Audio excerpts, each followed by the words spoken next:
Ladies and gentlemen, please join me in welcoming to the National Press Club Federal Communications Commission Chairman Tom Wheeler.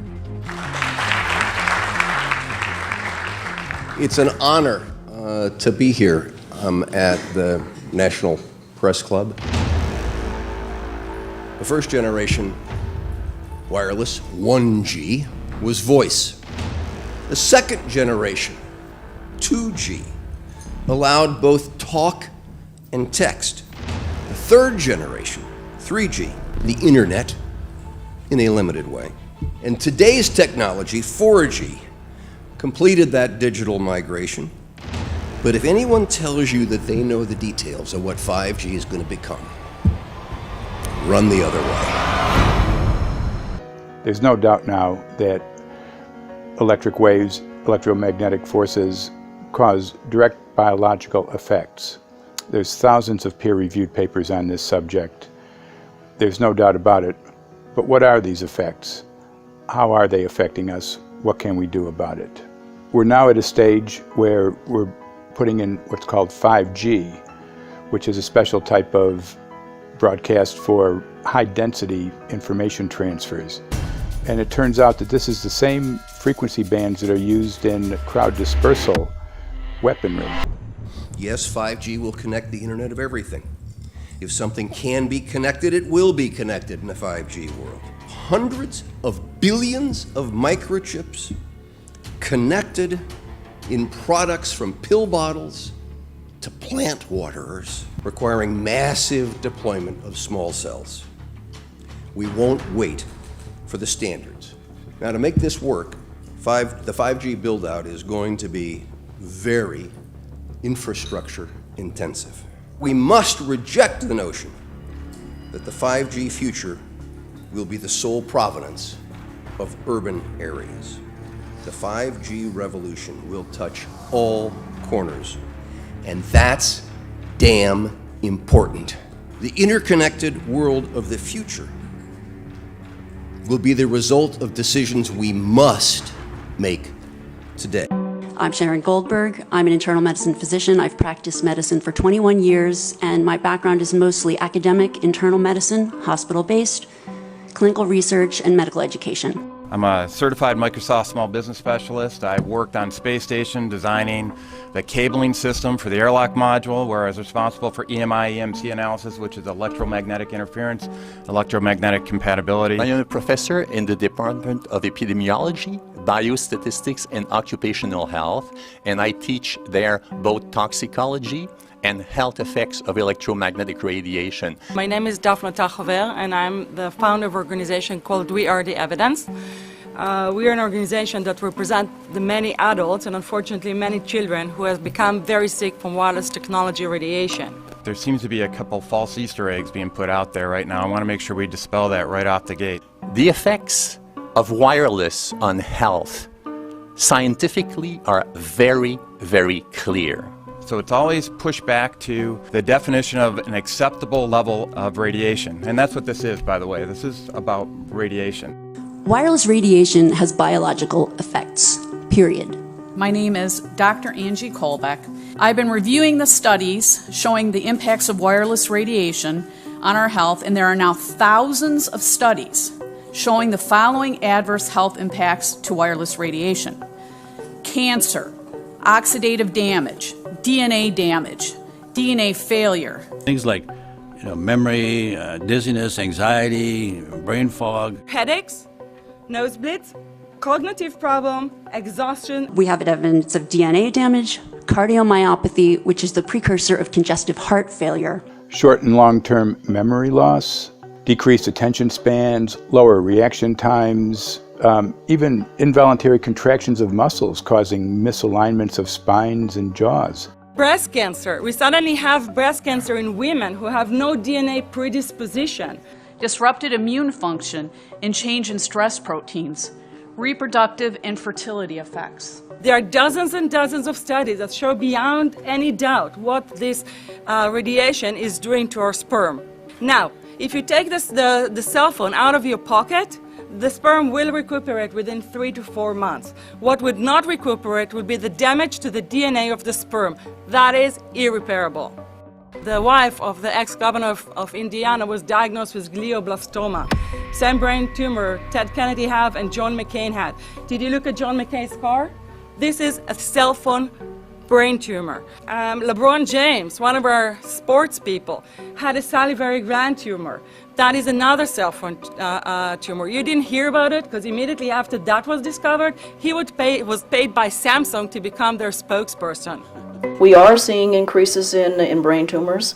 We're seeing increases in Alzheimer's. We're seeing increases in all of the neurotransmitter diseases, ALS, Lou Gehrig's disease, Parkinson's. These are all disease systems that are known to be associated with low-level energy exposures. We talk about 24/7, around-the-clock exposure, wherever you are and your whole body. You never get away from it. And it seems from our studies that maybe your immune system can cope with for a time, but it will deteriorate. Then the irradiation will definitely damage cells at a deeper level, and the question is what will then happen? These are out of peer-reviewed papers, so these are not just hypochondriacs thinking that they're doing it. We're having real problems with this. This is no longer a subject for debate when you look at PubMed and the peer-reviewed literature. These effects are seen in all life forms: plants, animals, insects, microbes. So 5G is not a conversation about whether or not these biological effects exist. They clearly do. There is scientifically evidence that is so strong that you can be certain that the standards used by the FCC to manage health effects are wrong. What is our exposure in a day? It's not one cell phone. It's cell phones, it's multiple wireless networks, it's smart meters, it's cell towers. It's this sandwich, and it all adds up. At the bottom end of the radiation scale of what's called power density or signal strength is the minimum level at which cell phones will work, which was found to be 0.2 billionths of a microwatt per centimeter squared. Pine needles were found to age prematurely at 0.000027. At short-term exposures of 0.05, children aged 8 to 17 experienced headache, irritation, concentration difficulties, and behavioral problems. 0.1 is the biobiology or building biology guideline for extreme concern. 1.0 produced sperm DNA fragmentation and a decrease in sperm viability in vitro. Also at 1.0, the science shows the following bodily effects can occur: headaches, dizziness, fatigue, insomnia, chest pain, difficulty breathing, and indigestion. 2.5 saw altered calcium metabolism in heart muscle cells. 4.0, changes in the hippocampus affecting brain memory and learning. And at 6.0, DNA damage in cells. So, where are smart meters on this list? Electrical Power Institute in December 2010 measured a single Itron smart meter with pulses up to 7.93 microwatts per centimeter squared. Our own testing indicated approximately 8.0 with 1 meter. These tests are at a close distance, approximately 1 foot away from the meter, but an infant's crib could be just as close on the other side of the wall where the meter or bank of meters are installed.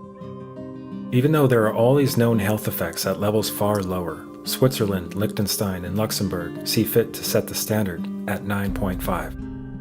And China, Poland, and Russia, 10.0. This is the same level at which behavior has been altered, producing reflexes of avoidance following 30-minute exposures.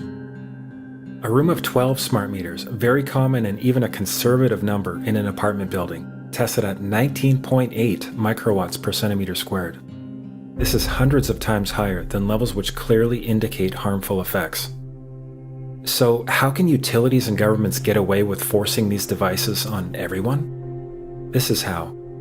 In Canada and the US and several other civilized countries, the safety limit is set at 600 to 1,000 microwatts per centimeter squared.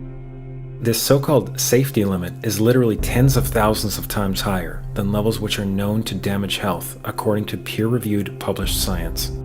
Faster, better, more reliable internet. That's the promise of 5G technology, but there is also the peril. Health hazards associated with radio frequency that is higher also and requires more transmitters and in antennas. And the stark, simple fact is the health hazards are unknown and unstudied. And that is a sign of neglect and disregard on the part of the Federal Communications Commission that seems unacceptable. There have been no answers so far. The FCC basically has said everything's fine, but in order to reach a conclusion about the health and safety of this new technology, we need facts. 5G, as you well know, also uses higher frequency waves that don't travel as far and will rely on a network of hundreds of thousands, potentially millions of small cell sites. And the question then is, are there any health implications, any public safety implications to those additional sites that are likely to be located close to homes, schools, workplaces, and closer to the ground?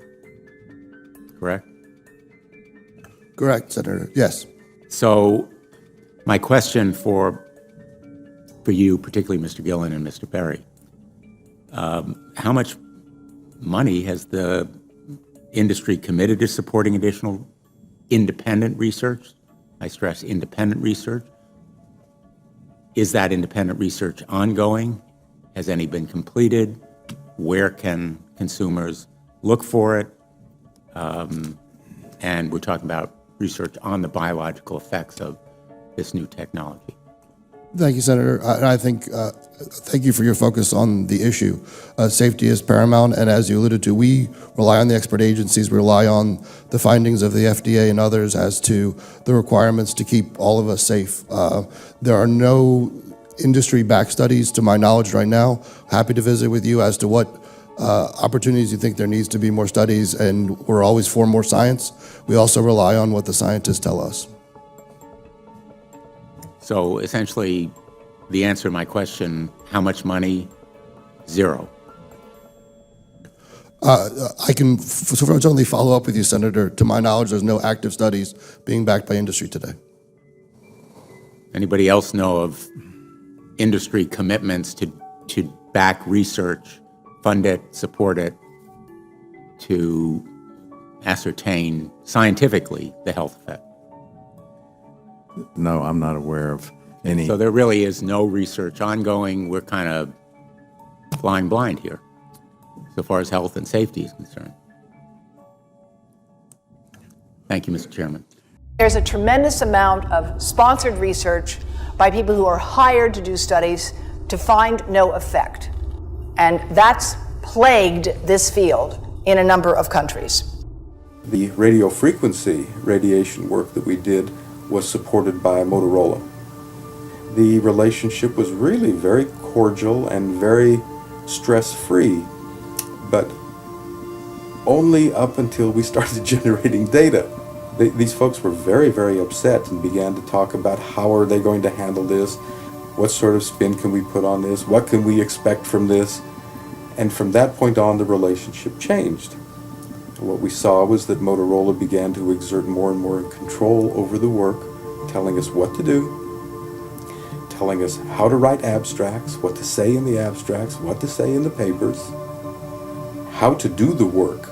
No, don't do this. Yes, do it this way. This was unacceptable.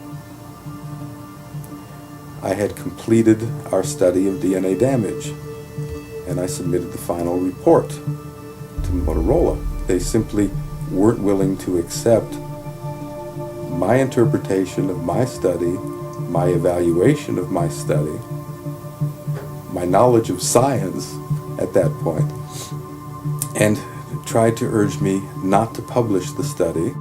So in our first slides, what we see is normal cells, and the structure of the cells is intact and sound. This is what we would expect from a normal sample. So after 2 minutes of exposure in front of the smart meter at about 1 foot away, we see a totally different story. Sample 1, you can see a lot of degradation in the cells. The cell walls have been broken, and you see changes in the cells which are called mycoplasma. It shows a mutation to the cell.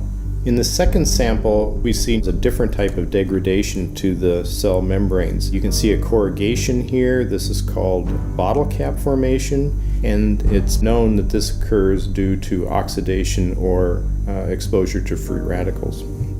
So this third subject, when we did her sample, she had to be pulled away from the meter after 45 seconds because she complained about an increasingly severe headache. And here you see a phenomenon called rouleau, where the red blood cells are stacking up, which makes it very difficult for the blood to deliver oxygen to the tissues as they would be their normal function. Every single one of these is a degradation. Every single one of these shows a trauma to the blood cells, and that came from something, and the only variable was the smart meter. The good news in all this is the patient and the blood can return to normal once they have been removed from the influences of these stressors. Well, one thing is just our regular Wi-Fi, 2.4 gigahertz. That's in the same range as microwave ovens, which are also called radar ranges, because that is radar. 2.4 gigahertz is interesting. It's not the peak absorption rate in water for microwave frequencies, but it's at a point where it allows full penetration, because if it came in at the peak, it would prevent the insides from getting warm. So that's with basic Wi-Fi. Now when we look at 5G, 60 gigahertz, this is what they call active dispersal sort of weaponry, just to keep people back. It burns the skin. It doesn't penetrate, but 60 gigahertz is the frequency of oxygen molecule absorption.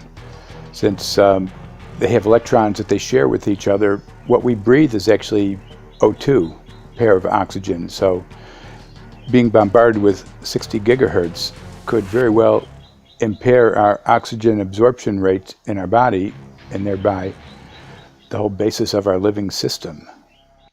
Martin Pall says, putting tens of millions of 5G antennas without a single biological test of safety has to be about the stupidest idea anyone has had in the history of the world.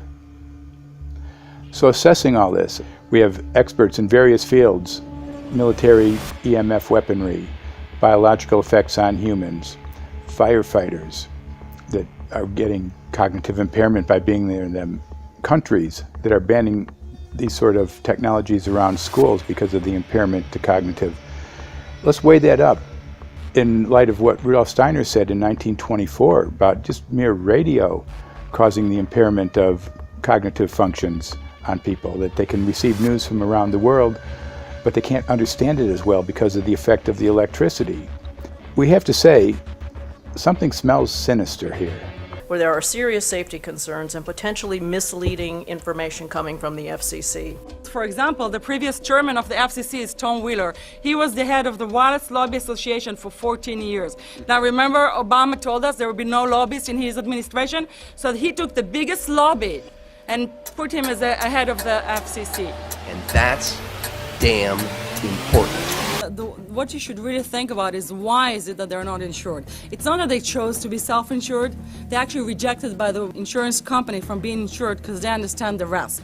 And so the insurance companies, the big insurance companies, will not insure the telecommunications? So there's insurance companies, and then there's what's called secondary insurance companies. Secondary insurance companies are the insurance companies that insure the insurance companies. So in an event, an insurance company, let's say I insure Verizon, and it may not be able to meet the claims, then the secondary insurance company is kicking in. Like Lloyd's of London. Sorry? Like Yes, Lloyd's of exactly. London. So two leading one would be Lloyd's of London and Swiss Re.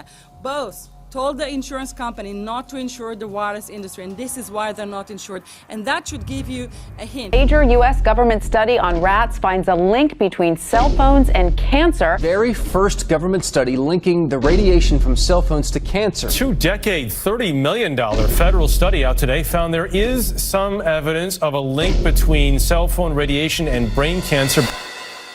Professor, what is the NDP? I've heard that study several times. NDP is what? So it's a $25 million study on rats and mice that was supposed to demonstrate that there were no effects of radiation below thermal. And in fact, it demonstrated exactly the opposite. And it follows on the heels of 2 major studies on animals that said exactly the same thing. And that study was designed perfectly to make sure that it cannot be challenged, that there will not be any doubt. That's why it took them 14 years. In tests, it's been found things like mold. If you grow mold inside a Faraday cage, it'll grow one way, and then even if the electromagnetic fields are around, take the Faraday cage away and some sort of 600 biotoxins are developed within the mold because of the effects of the EMFs upon it. Electromagnetic fields, even of weak quality, have an effect upon our microbiome, which is really essential to our whole being. Brandt. Good morning, Mr. Brandt. Wow, this is Amanda from Virginia. Hi, how are you? Hi, I've been trying to get a hold of you for months now. You guys are covering up chemtrails. No, we are not covering up. We have no reason to cover up. It's a complaint in an area that we don't have authority to regulate. I think anyone who puts Wi-Fi into a school should be locked up for the rest of their life. I really do. I think they're not fit to walk on the surface of this planet because they haven't looked at the research, and whatever incentive they have, it is not worth the genetic problems that parents are going to face with their children when they're born. France has banned Wi-Fi in nursery schools and put warnings out for regular schools because they're finding there's impaired learning capacity in children when they're around Wi-Fi. And they have to put up warning signs where they put Wi-Fi transmitters. We are performing an experiment on children. We are exposing children to microwave radiation for 6 hours during every school day. We have had absolutely no studies looking at the long-term effects of this radiation on young people or even on adults. A considerable amount of research shows that developing brains and bodies of children are much more affected than adults. And there are clear indications of a link between increased electromagnetic fields and autism spectrum disorders. The 5th generation of wireless technology, or 5G as it's being rolled out worldwide without safety testing. Let me say that again, without safety testing. And how we've got scientists and doctors and environmental organizers saying, stop this. Because in terms of the effects of wireless radiation, the science is in. Wireless radiation can lead to cancerous heart tumors, brain tumors, DNA damage. Wireless radiation is linked to infertility, to autism, Alzheimer's, and more. And guess what? All the effects that I just listed, those are some of the effects that are known according to the technology that's being seen today. First of all, you have to know that we know that the other EMFs that we're exposed to are already known to be health risks. And basically that 5G, because of the frequency that's going to be used and because of the extraordinarily high pulsation levels that will be used, is a much bigger threat to our health than the things that we already have, which are very substantial threats to our health. We're not just talking about the intensity. We're talking about the frequency and the very high level of pulsations. There's a huge literature which shows that pulsed EMFs, EMFs that pulse up and down very rapidly, are in most cases much more biologically active than our non-pulsed EMFs. Every single wireless communication device communicates via pulsations, but the industry completely ignores this issue. The problem with 5G is that they're planning to put out tens of millions of these antennae all over the place without doing one single biological safety test. Are you implying possibly that we, the consumers, are the guinea pigs since they haven't really done tests to see the effects in a smaller setting? I mean, that's not an implication, it's a statement. We are, yes. Cancer is not the main concern that I have. I'm really concerned about sperm count and about effects on pregnancy. How many of you know that 1 in 6 American couples is unable to have a child when they want to? How many of you know that last year the birth rate in this country dropped the most that it ever has in recent history, 3% in a single year? People look at the sperm, and people use cell phones, and the sperm, usually sperm swim, and they swim straight. But if you expose them to radio frequency, mobile phone waves, they swim in a circle. Studies have been done here in Australia, taking sperm from healthy men. And one test tube gets exposed to cell phone radiation, and one test tube is not exposed to mobile phone radiation. And then the results are evaluated. And this is a measure of vitality. We measure how well the sperm swim. This is a measure of motility. This is a measure of mitochondrial DNA damage. They have 3 times as much damage on their DNA if they have been exposed to mobile phone radiation. The data on that are rock solid. Cell phones can damage sperm quantity and quality. One interesting case, John Patterson. He was a telecommunications engineer in Sydney, Australia. Very brilliant man. For 20 years, John tested Telstra digital systems. Over the time, he realised the dangers of electromagnetic radiation. It disrupts the bioelectric system of your body, which is really your brain, your nervous system, how your muscles talk. And he tried warning of these effects through different agencies, through his company. Got all the test gear out and measured it and drew up a report, and I was immediately removed from service. Finally, in 2007, he took matters into his own hand. He commandeered a used British Army tank and went and destroyed 6 cell phone towers in Sydney, Australia, because he wanted to stop this. He was trying to make a point. The message was that how dangerous it was. Current public exposure levels are at least 1 quintillion, that's 18 zeros, 1 quintillion times above natural background radiation, according to Professor Olle Johansson of the Karolinska Institute in Sweden. The highly dangerous biological effects of EMFs have been documented by thousands of studies since 1932, indicating that we may be facing a global health catastrophe orders of magnitude worse than those caused by tobacco and cigarettes. 5G is designed to deliver concentrated and focused electromagnetic radiation in excess of 100 times current levels in the same way as do directed energy weapons. There is currently an international appeal signed by 237 EMF scientists from 41 nations urging the UN and particularly the WHO to exert strong leadership in fostering the development of more protective EMF guidelines, encouraging precautionary measures and educating the public about the considerable health risks, particularly the risks to children and fetal development. Welcome everybody to the White House. This is White House 5G Summit. My name is Justin Clark. I'm the Director of Public Liaison, and we are thrilled to have you here today. Really happy to be joined by a lot of leaders in industry, members of Congress and the Senate, White House leaders on this, and people from the FCC. Before we start, 1, we are government, so don't assume we know anything, okay? I do agree, I don't know anything. I have become accustomed to giving speeches in my new position on subjects about which I frankly know very little, and we need more cell towers and connections in Connecticut, my home state. It's ridiculous.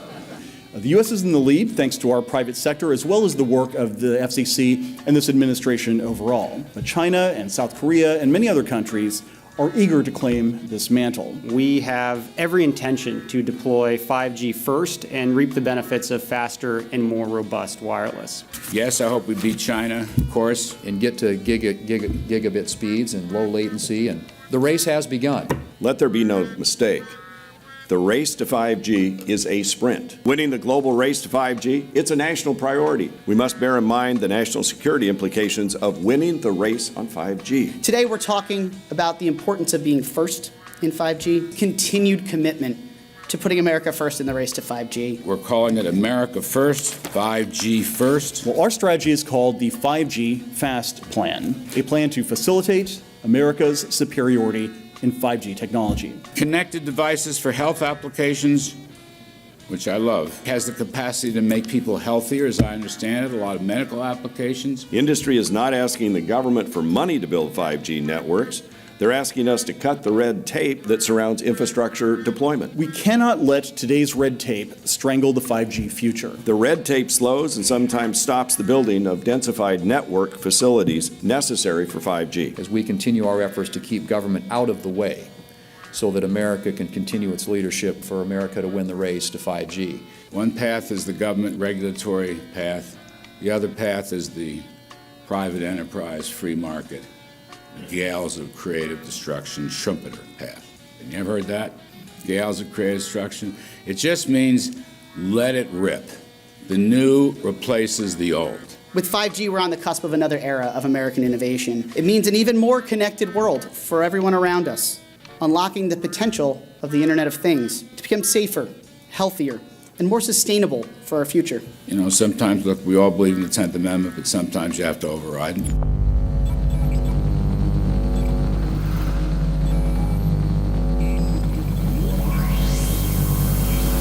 By the way, the 1996 bill permits that kind of override. We're not here to be completely heavy-handed, but sometimes you got to do what you got to do. And some of these states or cities that don't want to cooperate want to shake us down. We can't allow obstacles and barriers to stop this movement. That's all. The definition of a smart grid is a wireless system that will fundamentally turn every single appliance in your home into the equivalent of a transmitting cell phone. That's every computer, every television, every furnace, every air conditioner, every coffee machine, every printer, every single appliance that you have in your house will eventually, in a smart grid, have an antenna that's embedded into it that will transmit your usage data to a smart meter on the outside of your home that will then transmit your usage data to another tower receiving that usage signal that will then go to the utility company for supposedly billing purposes. Not all signals will just be about your individual use. There will be aggregate meters that will bounce signal from house to house to house within a neighborhood that will then accumulate all of the usage data that will transmit that to the utility company. Now, what that will do is that the end metering system that is transmitting all of that data will be firing an RF signal at many, many times a second, which will increase the average homeowner's radio frequency radiation exposure exponentially. This picture shows some aphids on the leaf of an orange tree shortly after radar equipment was installed at a nearby airport a number of years ago. I noticed that every few seconds, all the aphids would tense up in unison and do sort of a little dance, as you see in the picture. Upon further investigation, I found that the interval of time between the activity of each dance coincided exactly with the rotation of the radar rotor device at the airport, which was a distance of approximately 14 miles. Similarly, Larry Silverstein, new leaseholder of the World Trade Center, regretfully declared that a decision was made to pull Building 7 by the end of the day, the last structure added to the World Trade Center complex. Let's hear Mr. Silverstein's actual words, delivered for our benefit in the 2002 PBS documentary, America Rebuilds. I remember getting a call from the fire department commander telling me that they were not sure they were going to be able to contain the fire. And I said, you know, we've had such terrible loss of life. Maybe the smartest thing to do is pull it. And they made that decision to pull, and then we watched the building collapse. Blast, shoot, blow, and pull are terms used in the demolition industry to refer to bringing down buildings, bridges, and other structures. Because I actually blew the hospital down that I was born in. Originally, we had figured to shoot it, let it drop straight down. Then, watch Demolition Dynamics attempt a big blast. And from Ground Zero's own post-disaster wrecking crew.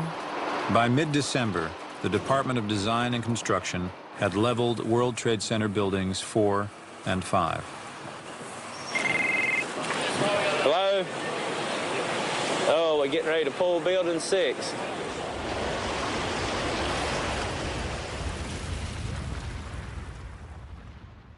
Silverstein, a commercial real estate tycoon with international political connections, acquired a 99-year lease on the World Trade Center complex in the spring of 2001.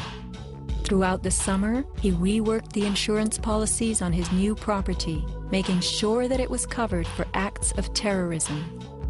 Explicit in the lease agreement was Silverstein's right to rebuild the complex if it were destroyed.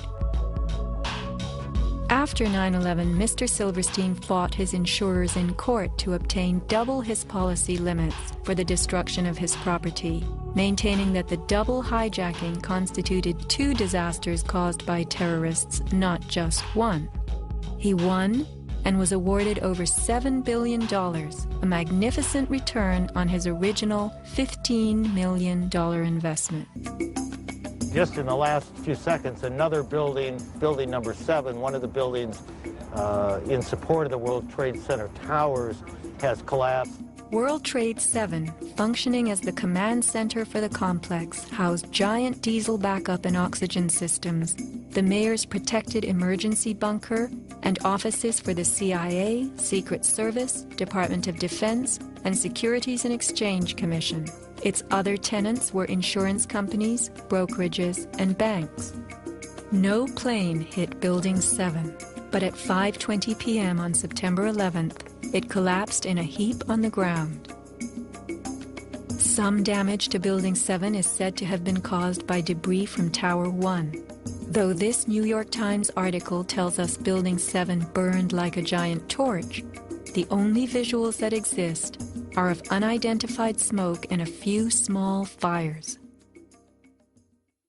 Compare this to the wallops sustained by World Trade Center 3, 4, 5, and 6. Positioned right below the towers, damage to the surrounding World Trade Center buildings was infinitely worse. Still, the structures held up. But somehow, rescue workers knew that Building 7 would fall. You hear that? Keep your eye on that building. It'll be coming down soon. A 47-story skyscraper, Building 7 folded neatly in 6.5 seconds. A textbook descent right into its footprint. Silverstein Properties now tells us that its owner was referring to the team of firefighters inside the building when he spoke of the decision to pulling the firemen out of harm's way. However, there were no firefighters in Building 7, according to FEMA, NIST, and Fire Chief Frank Fellini. They were ordered out at 11:30 that morning. 6 hours later, the building came down. You know, we heard this sound that sounded like a clap of thunder. Turned around, it looked like there was a shock wave ripping through the building, and the windows all busted out, and it was horrifying. About a second later, the bottom floor caves out, and the building followed after that. Why Building 7? Even the media and its experts were confused. The History Channel interviews structural engineer Ramon Gil-Sans, who points out the obvious crimp and even speaks of the implosion. Engineers are not just focusing on the Twin Towers. The most disturbing structural event was not that the Twin Towers fell, but that Tower 7, ignited by flying debris, fell due to fire alone. Building 7 was a steel frame building, and is the first steel frame building that has collapsed due to fire. The failure of the building was an implosion. So it failed completely different than Towers 1 and 2, in which the floors failed first. Why Building 7? Let's ask the question again. As the WTC Command Center, was it the hub for the 9/11 plan? Also, in 6.5 seconds, lost forever were thousands of SEC case files on corporate fraud, including those relating to the notorious activities of giants WorldCom and Enron. A few indictments for stock fraud, but what of the $70 billion California electricity swindle? It disappeared.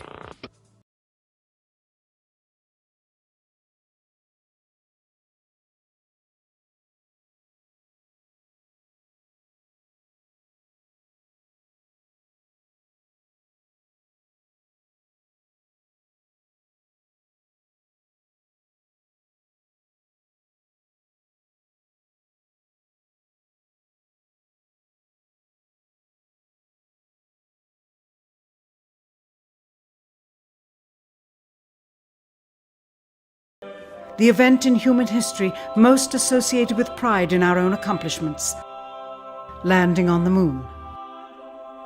20 years later, and years behind schedule, the same space program couldn't put into Earth orbit a telescope with a lens that focused. And yet 2 decades earlier, a mission 100 times more complicated worked on its first occasion. With close scrutiny of the motives of the zealous Nixon administration, a critical examination of the entirely government-controlled press coverage, and newly discovered footage of the crew of Apollo 11 staging part of their mission. From an analytical standpoint, photographic anomalies have to be sought out with an understanding of lighting and shadows. The most straightforward is simple.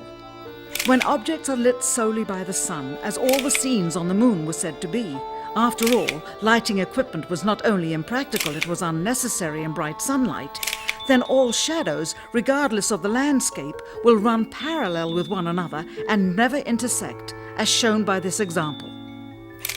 In these seldom-seen photographs, obtained from a rarely used auxiliary NASA archival site, it is clear that these scenes were lit with artificial light. These shadows, which are cast at different angles, are evidence that a second light source is being used. In addition, the sun would not cause an isolated hotspot like this, only an artificial light would. Again, intersecting shadows and another hotspot. And again. And again. It is simply impossible for this picture to have been taken with sunlight on the moon. Here, the shadows are shown to be as black as pitch. And yet here, completely in a shadow, the astronaut is lit up like a Christmas tree. How can this be? Or this, on the shadow side of the lunar module. In this magnification of an Apollo photograph, a rock, very likely a papier-mâché prop because of the crease here, is categorized with the letter C. In later releases of the same picture, the letter is gone, probably airbrushed out. Here, a crosshair, which was burned directly into the image from the film plate, and thus should always appear on top of the objects in the photograph, appears behind the object in this scene, clearly revealing a composite of 2 pictures into one. Someone apparently forgot to create a burn crater underneath the lunar module's 10,000-pound thrust engine, despite the fact that during ground tests there was a real concern for the vehicle falling into the hole the engine created as it descended. Here is a depiction based on the latest specifications and scientific data.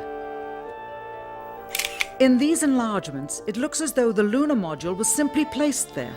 Not even one speck of moon dust on the landing pod. As a result, all subsequent flights had to have the same discrepancy, which was explained away by the effect of no atmosphere. The cost of the 3 moon rovers in 21st century currency? Nearly $60 million each, though they had fewer parts than a Jeep. Where was all this money going? Then there's the flag, blowing in the wind, at least twice, on the atmosphereless moon. We can only guess that most of the missions were staged inside for fear of possible aerial or satellite reconnaissance from an unfriendly nation. The backpacks, designed for 1/6 gravity, must have had the cooling systems removed to allow for movement without falling over.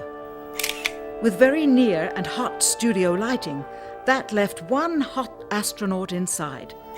Assuming that it was the astronauts inside, after all, their faces were always covered. The necessary mammoth amounts of air conditioning were probably responsible for the air current. Here the editor cuts to a still shot of the flag, just as the effect becomes noticeable. Here it is unchecked. This rare clip, attained decades ago, was never re-released with the inevitable increase in experience and scrutiny. To demonstrate 1/6 gravity, a bouncy, floaty feel to the astronauts' movements would be similarly achieved with relative simplicity. Slow motion. You are viewing the scenes as they aired more than 30 years ago. Now let's look at them with the speed doubled. It becomes discernible that they are, in fact, in Earth's gravity, and are no more leaving the ground than they would on Earth. It is clear from these rarely seen colour television pictures that the crew of Apollo 11 brought a high-resolution colour video camera with them on their mission. Yet the only pictures broadcast live from the moon's surface were these from a low-definition black and white camera. In fact, the networks complained because in addition to this, they were forced to shoot the images, second generation, off of a projection TV of the technology of 30 years ago, and were not even allowed to take a direct feed, which further degraded the quality and clarity of the images. Just using different terms in general so that I won't get flagged by the bots. Here is a cheat sheet for the words that I'll be using instead of the words that might get me taken down. Brothermen, brothers, and brothermanry, the establishment, Z's, J's, and NZ's.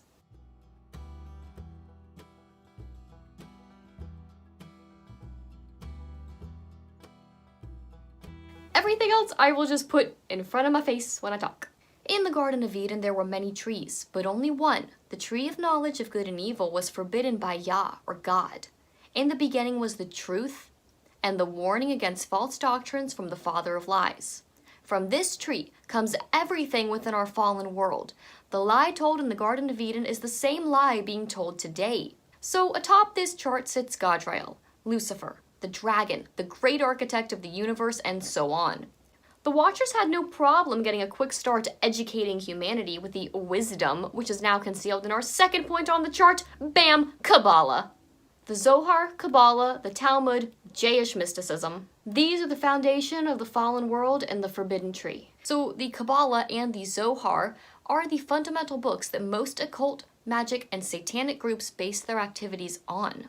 The Zohar is a group of books that are mystical commentary on the first 5 books of the Bible. The books include scriptural interpretations, theosophic theology, mystical cosmogony, and mystical psychology. All of those should raise red flags, but regarding theosophic theology, according to Theosophy, the God of the Bible is a tyrant, and Lucifer is the one who came to rescue mankind from him. The most powerful governments, companies, medias, and businesses were infiltrated long ago by men who were adept in the occult knowledge of these books. The lie spoken in the Garden of Eden is the origin of all mystery religions. Lucifer is the father of Gnosticism. Gnosticism equates to salvation through knowledge. Quote, illuminated or enlightened people use what they call the Force. Gnosticism believes that there is a force that can be used for evil or good. Satan represents the use of the evil side, where Lucifer represents the good. The mystery religions started again after the flood with the builder Nimrod in Babylon. But after God confused their languages, people didn't stop worshiping their false gods. And the result was that the name of Nimrod became Osiris in Egypt, Mithras in Persia, and so on. The mystery religions morphed into Egyptian paganism, Rabbinic Jainism, Greek mythology, Hinduism, brothermanry, and the New Age. The gods of all these different cultures had all the same characteristics and attributes, they just had different names. The Pharisees from Jesus' day practiced the mystery religions and the Kabbalah. These Pharisees perverted the faith and hope people had in a coming Messiah, which is why the people didn't realize Jesus was the fulfillment of their prophecies. This is still happening, but we'll get into some of that later. The mystery religions have been rebranded and repackaged for the masses today as the New Age. And these teachings have made their way into the Christian churches through very well thought out strategies to infiltrate churches and spread disinformation and lies using the Brothermen.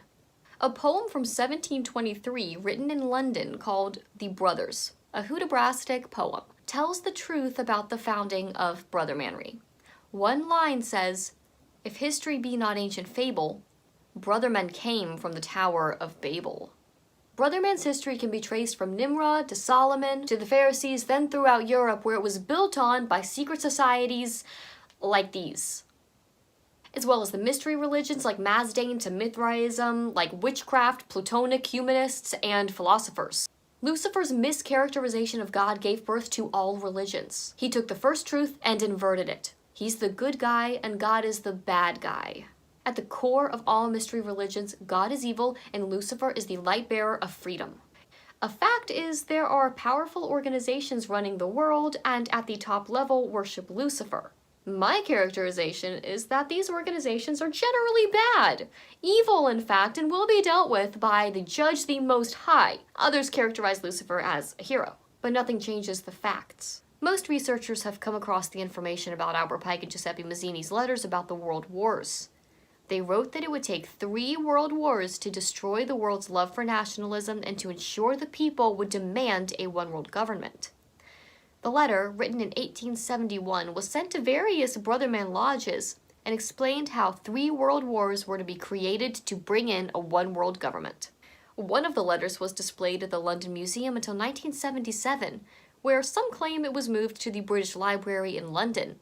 The library claims the letter doesn't exist. If the letter doesn't exist, then somehow the wars played out exactly as this non-existent letter predicted. Prior to the First World War, there was no sense of urgency by the people who designed this plan for these 3 world wars. The letter said, "The First World War must be brought about in order to permit the establishment to overthrow the power of the czars in Russia, and of making that country a fortress of atheistic communism. The divergences caused by this agentur of the establishment between the British and Germanic empires will be used to foment this war. At the end of the war, communism will be built and used in order to destroy the other governments and in order to weaken the religions." So the First World War played out exactly as Pike and Mazzini's letters said it would. The Second World War must be fomented by taking advantage of the differences between the fascists and the political Zs.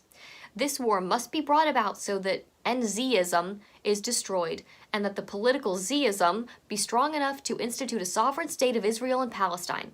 During the Second World War, international communism must become strong enough in order to balance Christendom, which would be then restrained and held in check until the time when we would need it for the final social cataclysm.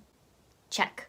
Israel was created in 1948 with the help of the Rothschilds, England, and the Balfour Declaration. The NZs were used to exterminate the Hebrew J's and replace them with Z's. The world now sympathized with the Jayish people, not aware that the Z's had infiltrated Jayism, and the cabal was free to invade Palestine, claim it for Israel, and completely eliminate the last true Israelites. Communism also became stronger because in 1949, China became a communist nation.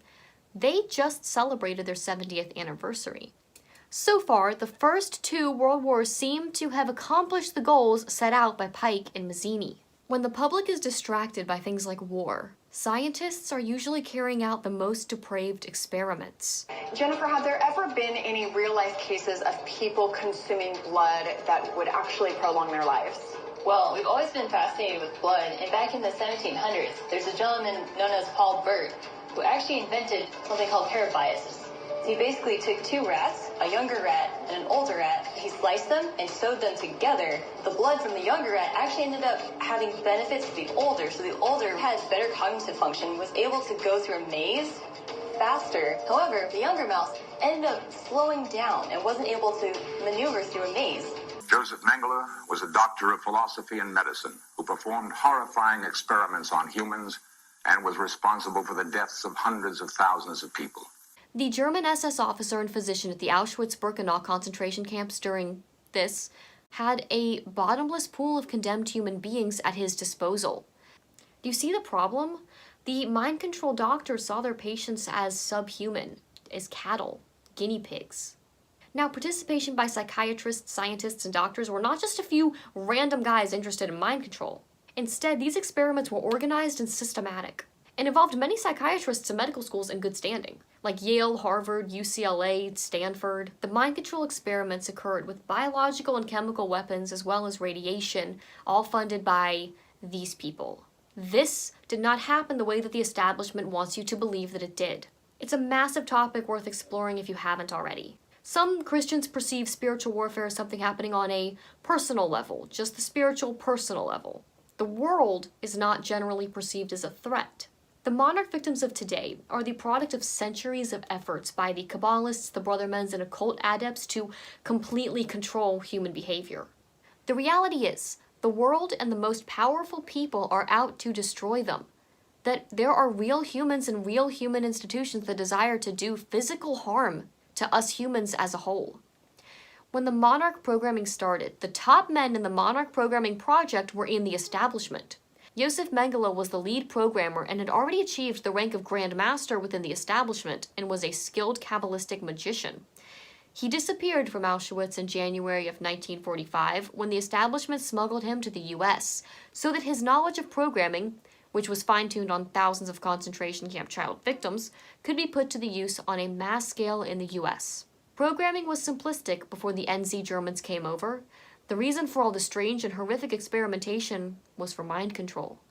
Another successful enterprise started by the NZs was via Operation Paperclip and Operation Bloodstone to bring the NZ scientists to America to found scientific organizations such as NASA and the CIA. According to Pike, the Third World War must be fomented by taking advantage of the differences caused by the agentur of the establishment between the political Zs and the leaders of the Islamic world. The war must be conducted in such a way that Islam and political Zism mutually destroy each other.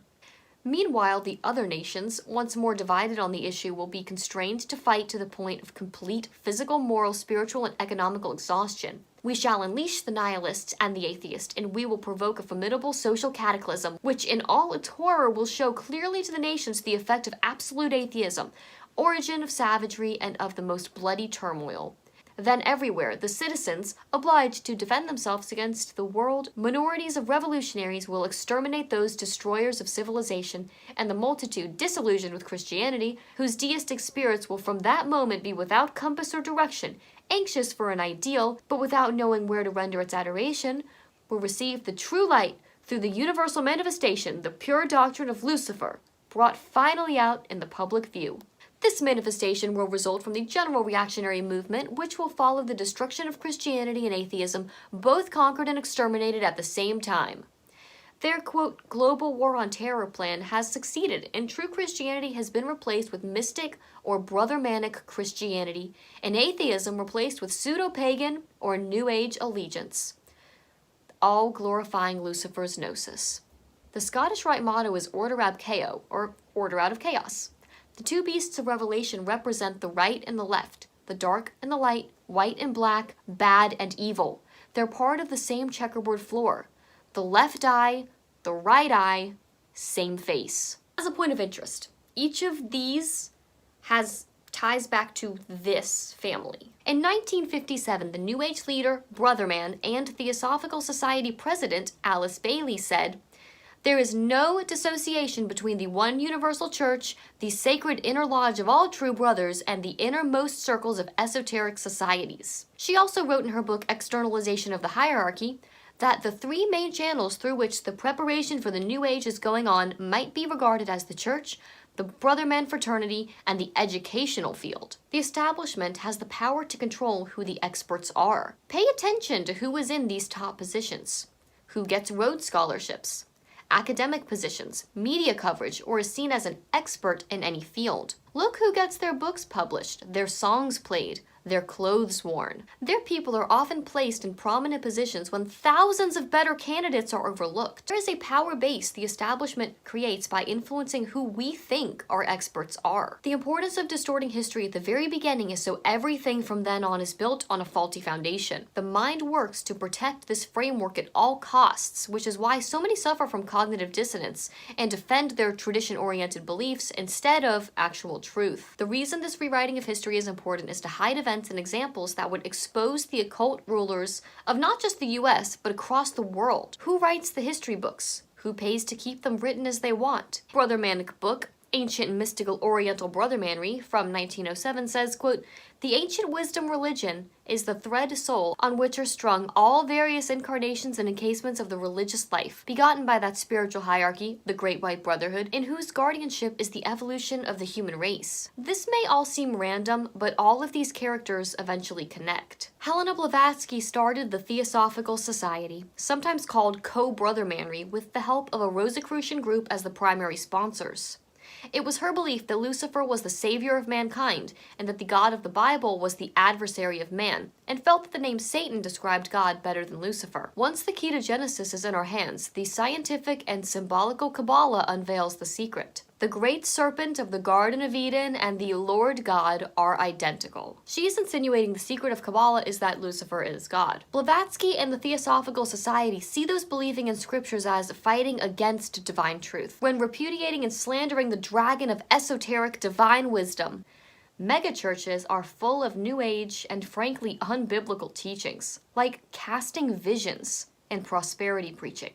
independent, or non-brother preachers want to uplift people. They want to share the word in a hopeful and loving way. That's not the brothers' intent at all. Religious fronts are important to the establishment because they give them an outlet to balance their good and bad deeds as their Gnostic philosophy requires. Unless someone does good charitable deeds, they can't be high up in the Luciferian hierarchy. Just because someone donates to charity or does something respectable doesn't mean that they aren't a high up Luciferian. It's actually a requirement. How can we expect churches to be warning about the New Age when they don't even warn about the pagan origins of Christmas or Easter? Or they don't talk about the times we're in. That may have been acceptable 30, 20, or 10 years ago, but in this age of information, remaining ignorant is untenable. There's the body of Christ, which comes from all the Christian groups around the world, or outside the Christian groups. I think everybody that loves Christ or knows Christ, whether they're conscious of it or not, they're members of the body of Christ. He's calling people out of the world for his name, whether they come from the Muslim world or the Buddhist world or the Christian world or the non-believing world. They are members of the body of Christ because they've been called by God. They may not even know the name of Jesus, but they know in their heart that they need something that they don't have, and they turn to the only light that they have. And I think that they are saved and that they're going to be with us in heaven. This is fantastic. I'm so thrilled to hear you say that. There's a wideness in God's mercy. This is false. In Luke 13:24, Yahusha, Christ, says, "Strive to enter through the narrow door. For many, I say to you, will seek to enter and will not be able." So one of the biggest evangelists, Bible preaching religious figures, Protestant figures, is a Freemason. Billy Graham was the only pastor to lie in honor in the rotunda of the Capitol building. Such a high worldly honor for a true man of God. Or was it honoring a brother man that had completed his mission? There's a lot more to Billy Graham than meets the eye. I've left a link to an article about Billy Graham and his ties to SRA with links for you to research in the description if you're interested. The establishment created Billy Graham, and he started the Evangelical Revival, or Another Great Awakening, around the world. But instead of making strong Christians, he watered down the faith, merged it with all other religions, and taught unbiblical doctrine. Billy Graham was the product of a decades-long infiltration of churches that started primarily with John D. Rockefeller Sr., who was instrumental in funding seminaries, churches, and colleges. He claimed to be a member of the Baptist Church, but his gravestone gives away what church he really belonged to. Speaking of Southern Baptists, a friend of mine took this photo in South Central LA where you can see the combination of brothers with the Baptist Church. The establishment also created megachurches. What the brothers did was create McReligions. These massive fast food chain-like institutions are void of any real substance. Megachurches differ from the 60s and 70s churches in their appeal to a younger audience. Similar to their older counterparts, just updated, they employ tactics commonly found in behavior modification. The first step in religious or political brainwashing is to work on the emotions of an individual or a group until they reach an abnormal level of anger, fear, excitement, or nervous tension. This lets suggestions easily sway people since their judgment is impaired. A common formula in megachurches before the service even starts: the second you walk in, there will be repetitive music playing. A repetitive beat ranging from 45 to 72 beats per minute, which is close to the beat of the human heart, is considered hypnotic and creates an altered state of consciousness called the alpha state. This state makes you at least 25 times more susceptible to suggestion than when in full beta consciousness. This response becomes conditioned and is easier to slip into with repetitive exposure, like going to church every Sunday. Next, the guest speaker or pastor or whomever will come out and prepare the audience for the service. Like a hype man before a talk show, previews before a movie. And then a band will begin to play to unite the room. In older revivalist-type churches, fear bonding was common, talking about fire and brimstone. But the megachurches of today are more of an anonymous group therapy session. They do not equip believers with the factual information to defend their faith or dispel all the misinformation about God. From my perspective, these megachurches have made faitheists. People who act like the world, do the same things as those in the world do, yet believe they are saved simply by saying they believe in Jesus, the way that an atheist believes in scientism, or the state which created it. When they don't independently test their ideas, or test their pastors, they tend to believe it at face value, worshiping the idea of God, but not God directly, reading countless books written by brothers about God, but not spending that time in the actual Word. After all, that human can't save you. That church building can't save you. Your relationship with the Creator belongs to you and Him alone. Christians know enough to be saved, but they don't know enough to be dangerous to Lucifer's kingdom. A technique often used by pastors, politicians, and lawyers is called the voice roll, which is a way of talking to a specific rhythm, creating a hypnotic effect, focusing on speaking during the exhale. Here's an example. What you call a problem, heaven calls a harvest. We keep waiting for everything to be right in our life, to feel blessed, to have joy, to give back. I'm sure you all can think of a couple of examples. One of those may have been a president. But let me be clear, this technique is very effective. Movie theaters and concerts work the same way. Some of the popular pastors are very skilled at these techniques. According to CheatSheet.com, this is the net worth of the 10 richest pastors. Joyce You Are Little Gods Meyer is worth $8 million. TD Prosperity Gospel and Positive Thinker Jakes is worth $18 million. Franklin Voodoo Donuts Graham is $25 million. Rick the Purpose Driven Warren at $25 million. Billy Brotherman Graham, $25 million. Creflo That's My Real Last Name Dollar at $27 million. Joel Threefold Flame Osteen at $40 million. Benny Falls Healer Hin at $60 million. And Pat Lance Paul Robertson at $100 million. And the Master of Prosperity Gospel Preaching, Kenneth Copeland, is worth a ridiculous $300 million. Yahshua or Jesus had some strong words for preachers like these. The Pharisees, who were lovers of money, heard all these things and they ridiculed him. And he said to them, "You are those who justify yourself before men, but God knows your hearts. For what is exalted among men is an abomination in the sight of God. Be careful who teaches you." One of the best kept secrets of the intelligence agencies is their infiltration of religious organizations. You know, take it all the way back into the Old Testament, and the Muslim and you, we actually serve the same God. Allah to a Muslim, to us Abba Father, God. I realized you had built a world as a leader that you'd like to live in. And his father, Frank Houston.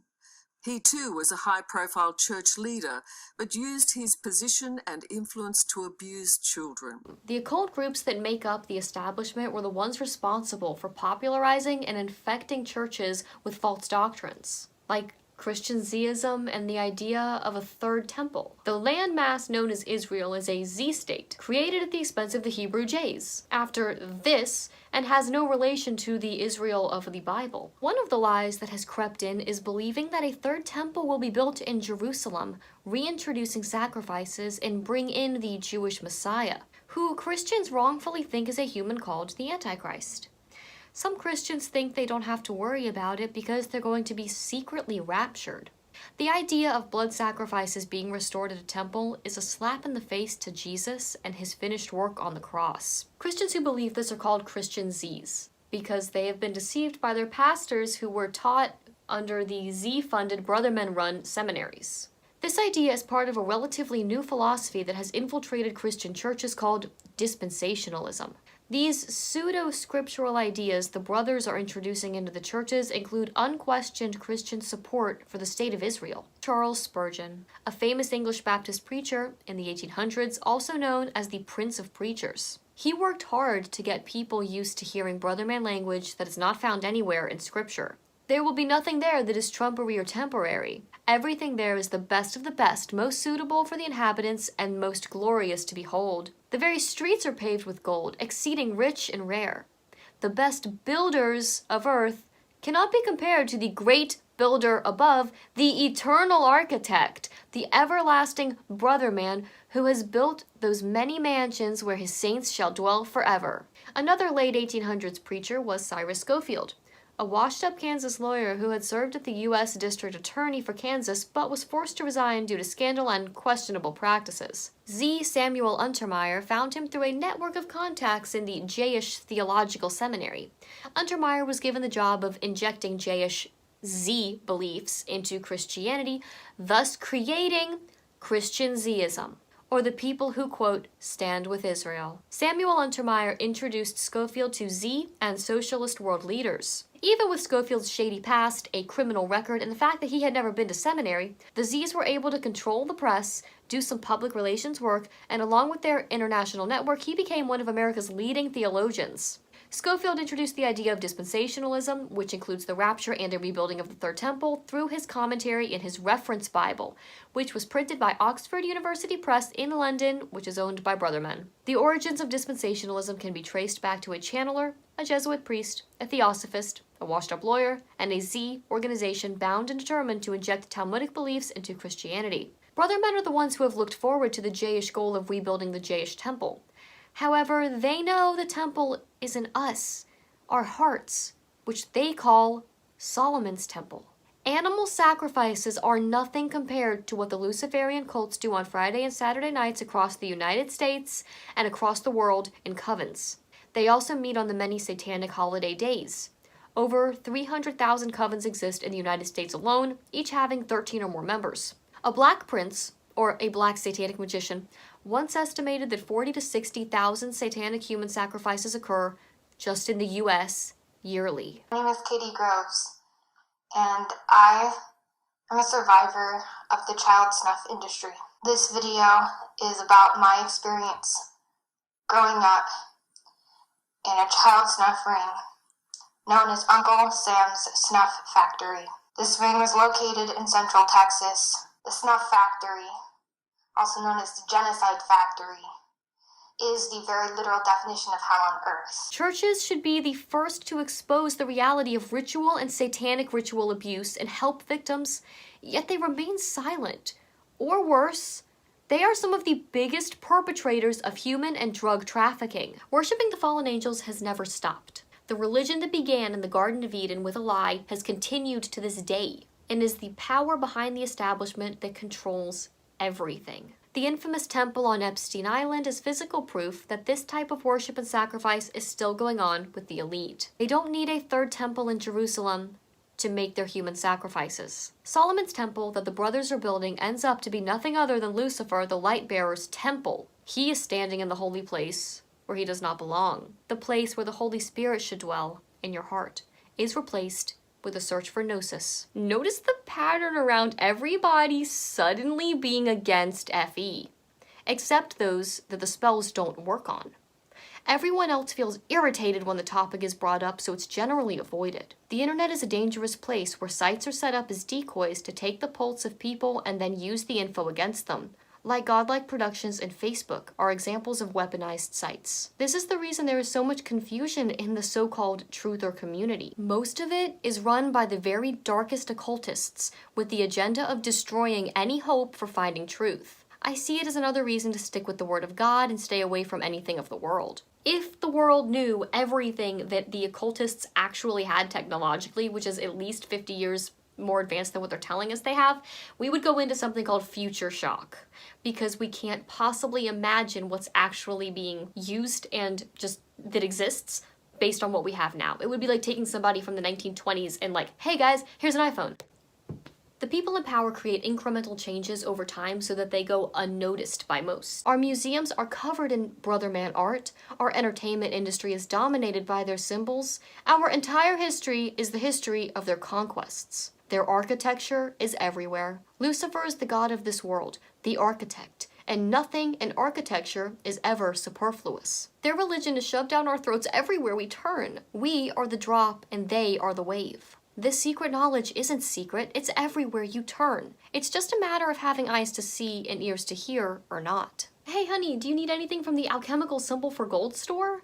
I'm I'm just gonna get in my Ahura Mazda, or my Subaru, which is the Japanese word for Pleiades, or maybe my Baby Eater Alfa Romeo or Saturn symbol car and drive by the many brother-owned shops on my way and pick up some GMO quote-unquote food with the quote-unquote money we barely have from my 2 jobs I work non-stop so we can download free podcasts about serial killers they're still trying to figure out why they snapped, which has nothing to do with MKUltra, and maybe watch a CIA piece of propaganda in a movie theater once in a blue moon when we feel spontaneous. Oh, and we won't mention the Gwen Towers, always conspicuously placed nearby. Then I'll go home and do yoga, or maybe trance out in this piece of black obsidian, which will show me anything I want in the world just by asking it. And because I'm out of time to catch up on current affairs, since I barely have time to read an entire recipe online, I'm gonna have my TV gurus tell me what to think so I don't look like the odd man out at work tomorrow at my job in computer science and systems analysis, where the language and terminology used in computer science, and especially software, is all based on Greek demonology. A perfect example of how mystical and occult our apparently secular society is. Anyway, people are believing false doctrine because they are believing in false authority. Mystic Christianity is a negation of Christ's teachings. Yahusha, Jesus Christ, was in blatant disregard for the religious hierarchies of the day and set out to free the Israelites and the world from false leaders. He taught people they have direct access to God without a hierarchy. The New Age is the opposite of those teachings. They promise freedom but promote things that enslave us, and instill the Great White Brotherhood hierarchy, and in our own positive thinking or magical willpower to believe in. They give us gurus to do thinking for us. Christ showed the people that they have permission to have access to God, but in India, Babylon, Greece, and Egypt, the religious leaders were requiring initiations into their mystery religions. Plato believed that in the utopia of the NWO, genders would be abolished.